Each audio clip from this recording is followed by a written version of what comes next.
Thanks for joining me for this 13 Plus special on the winter of 2024 to 2025. I'm meteorologist Kolton Woods. For the first time in what feels like a long time, this winter actually was a winter for West Michigan.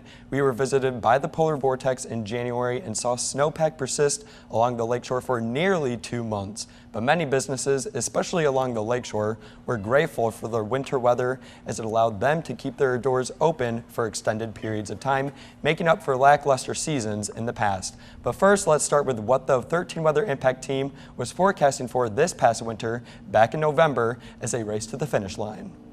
Welcome to the Berlin Raceway, where 3 of our meteorologists will be racing in snowplows, each representing the biggest factors in this year's winter forecast. Let's meet today's competitors. First is meteorologist Blake Hansen, better known as Blizzard Blake. With winter forecasting, I know it's all about the big picture and how worldwide patterns can change a winter forecast. Next up, meteorologist Samantha Jacks. I'm racing for climate change's impacts on the 2024-2025 winter season, keeping the season short and sweet, kind of like me. And finally, born and raised in West Michigan, the local favorite, meteorologist Amber Twarney. And unlike my competition, who all grew up on the east side of the state, I know best that Lake Michigan always wins out in our winter forecast. Am I right? Those sound like fighting words. Now today's winner will take home a trophy engraved with this season's winter forecast. All right, meteorologists, start your engines. On your mark, get set, plow. And Blizzard Blake is off to an early lead. La Nina is favored heading into the new year, and I expect it to last through the rest of the winter season. That would make temperatures seasonable and a wet winter more likely. Oh, hold on, Blake. Models are indicating a weaker La Nina, which may be the reason why meteorologist Samantha Jacks is catching up quick. Not so fast, Hansen. Climate change is causing winter to be the fastest warming season for 74% of the United States, including West Michigan, by 5 degrees. This causes our Great Lakes ice coverage to decline, and I think that's my territory. Whoa, Amber pulled up quick. The Great Lakes have a unique local influence on West Michigan's weather, and when cold air passes just right over our warmer waters, we can see multiple inches of lake effect snow in a matter of hours. Right, and while climate change is causing less Great Lakes ice coverage and a longer lake effect season, the warmer air could lead to a longer lake effect rain season than snow. Okay, you two, I wasn't done yet. We can't forget about the Arctic Oscillation, which drives the polar vortex, which could cause wild swings of cold air and winter storms. Looks like we have a 3-way tie. Can't see I saw that coming. It is true that we have to consider all these factors in preparing our winter forecast, which is colder and snowier than last winter, but still warmer and less snowy than a typical winter season. So the trophy goes to all 3 of you.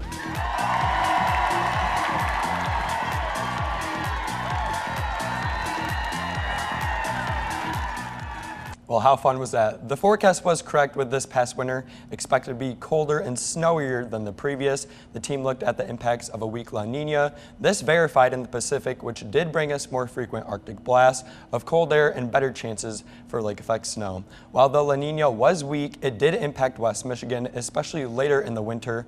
But unlike most La Ninas, the storm track actually stayed further south than expected, keeping us free of major winter storms. As you saw, climate change has also been warming the winters across the United States and here in the Great Lakes. However, this past winter beat that trend. It was the coldest winter in a decade for the United States since the very cold winter of 2013 into 2014, something that was not expected. The team also looked at the influences of Lake Michigan and how the warmer than usual water last year caused a decent lake effect snow season this past winter.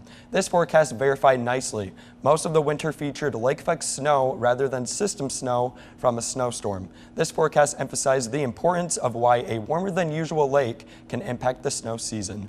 We saw a lot of lake effect snow due to the warmer waters of Lake Michigan, something the team forecasted in November. Grand Rapids saw over 40 inches of lake effect, but not even 20 inches of system snow. Meanwhile, Muskegon saw over 50 inches of lake effect snow and about 20 inches of system snow. They also examined the polar vortex, and given the weak La Nina and better odds for the jet stream to become wavy, the winter was expected to have wild swings in temperature. The polar vortex brought its coldest blast of air in January. The polar vortex was weak this winter, which allowed it to have more frequent blasts of cold Arctic air. In mid to late January, the polar vortex brought Grand Rapids 2 consecutive days where the high stayed at or below 10 degrees, our first time since 2019. This polar vortex also brought us heavy snowfall along the lakeshore and caused school to be closed for almost the entire week. Overall, the winter forecast verified nicely. Snowfall was on par with what we expected, but the winter did trend a little colder than originally thought, but it was still much colder than the previous winter, which was expected. Now back to the winter polar vortex. That week was probably the highlight of the entire winter. We had a 13 weather impact alert in effect for nearly 5 days, accounting for the snow and dangerous cold. Travel was tricky for days given the salt could not work because of the cold.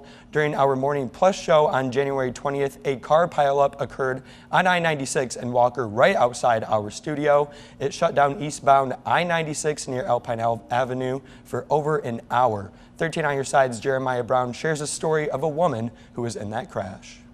Ashley Christopher was driving eastbound on I-96 Monday morning when she encountered whiteout conditions. I had noticed suddenly the FedEx truck was on its side sliding.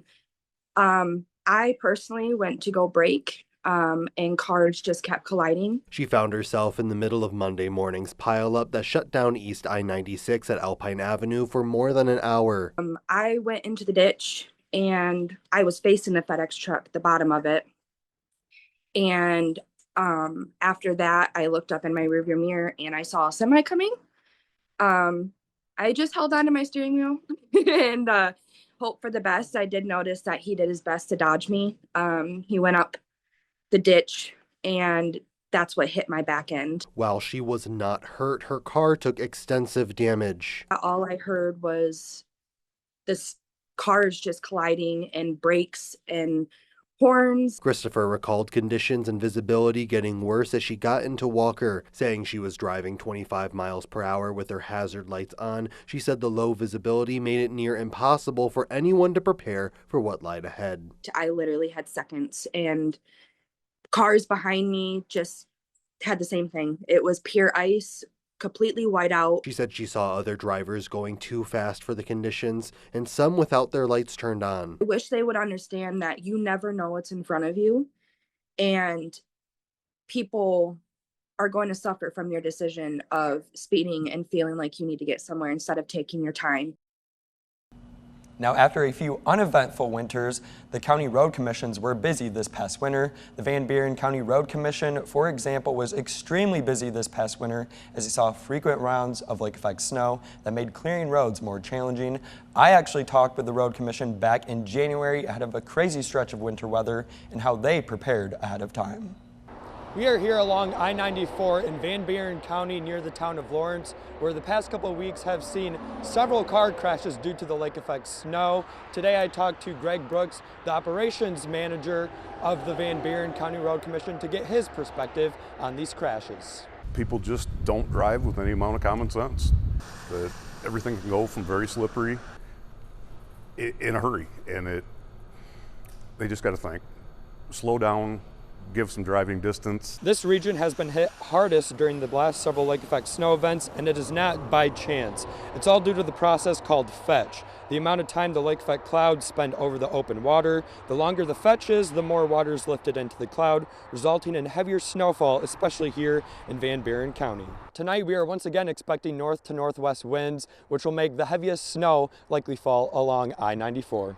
Brooks says the Van Buren County Road Commission is preparing for another round of lake effect snow, which will bring the heaviest near South Haven. We're lucky enough that between drivers and superintendents, we have anywhere up to 40 people throughout the county on the road, in constant contact on the radio at all points in time. We just adjust accordingly.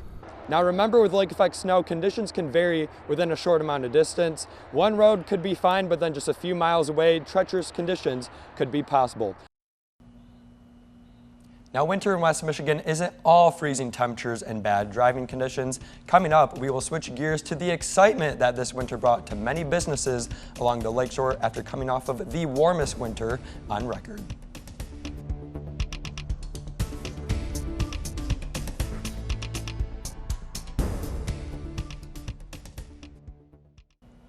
Now, winter weather can bring its own headaches, but it's not all bad news. Many businesses that rely on winter weather were excited this past winter, especially after many winters in a row that did not produce much. 13 on your side's Micah Cho went to the Muskegon Luge Adventure Sports Park during our cold and snowy February to get their perspective of the winter season.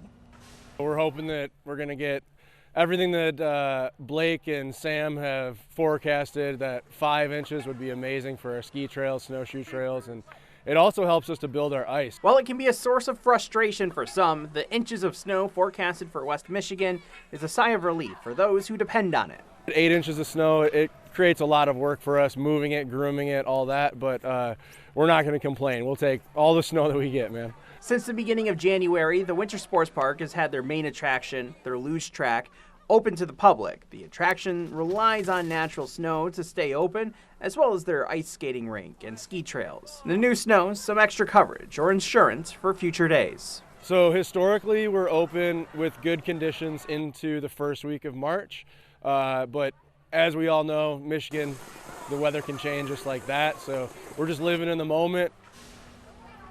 And I actually had the chance to visit the Muskegon Luge Adventure Sports Park in early February with some of my college friends, and that was a blast. I'm grateful they actually had a winter this time around to keep winter enthusiasts excited. Now, another group of people who were excited this winter were ice fishermen and women. In fact, for the first time ever, the World Ice Fishing Championship occurred in West Michigan.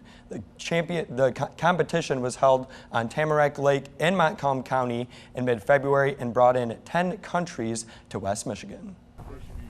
It's pretty intense. It's for me, I'm always nervous until I get in the zone and start fishing. Boasting 11,000 inland lakes and more freshwater shoreline than any other state, Michigan is a top destination for world-class fishing. It's big. It's bigger here than anywhere else because they don't have these fish. So when we go overseas, we're fishing for a fish that they all have, and they don't have these fish. So we have a fairly good advantage. The competition will start with 3 days of pre-fishing on Tamarack Lake, followed by 2 days of competition for gold, silver, and bronze.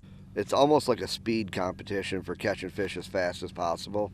Each team has 5 anglers and a reserve, with 1 athlete from each country competing in 1 of 5 zones. Tamarack Lake, a 330-acre all-sports lake in Lakeview, Montcalm County, has a maximum depth of 18 feet. We actually kind of feel real confident that we know what we're doing here. Over there, it's learning more every year. So we don't have any of the fish that they have per se, and styles of fishing is totally different. The United States ended up placing in 6th place of those 10 countries that each had 5 members on their team. Now let's dive into the actual numbers that this winter produced. You can see temperature-wise, Grand Rapids had the 63rd warmest winter on record, which means it really was not a warm winter whatsoever, as it was slightly cooler than average, just below average by 1.3 degrees. Meanwhile, precipitation and snowfall were slightly below average, these numbers through the end of February, at least meteorological winter-wise. And you can see 54th snowiest winter here in Grand Rapids on average, but thankfully sunshine. We saw actually a decent amount of sunshine, surprisingly. Even though we did see tons of lake effect snow, we saw just average sunshine here in West Michigan. Now switching gears to Muskegon, it was the 27th warmest winter on record, just about average, only cooler than average by 0.1 degrees, so a fairly typical winter along the lakeshore in Muskegon. Snowfall, they saw quite a bit, 73.5 inches of snow through the end of February, just slightly below average, behind that of 4.4 inches at least in Muskegon, and Muskegon does not track sunshine data. However, Muskegon did see a ton of snow on the ground for an extended period of time as well. You can see this past winter saw 56 days in a row in Muskegon with at least an inch of snow on the ground, which does not happen a whole lot. Looking at the past 5 years, you can see even in 2022 to 2023, Muskegon saw only 13 days where that occurred. So this winter was a lot more favorable for snow enthusiasts, especially at the luge park. But you can see month by month, December was the warmer month of the 3 winter months. You can see a little bit warmer than average in both Grand Rapids and Muskegon. Muskegon being 2 degrees warmer than average during the month of December. January and February, though, were cooler than average, especially in Grand Rapids. Both February and January were cooler by over 2 degrees. So those months were definitely the cooler months of this past winter. Overall, though, for the snowfall, we saw 62 inches in Grand Rapids for the entire winter season. Muskegon saw just over 73 inches of snow as well. So slightly less snow than we usually see, but overall, the winter season of 2024 to 2025 was a more typical winter that we see here in West Michigan. While it made some of us frustrated, I know many people were joyful to see a classic winter return. Thanks for joining me on this 13 Plus special on the winter recap. I'm meteorologist Kolton Woods, and have a great day.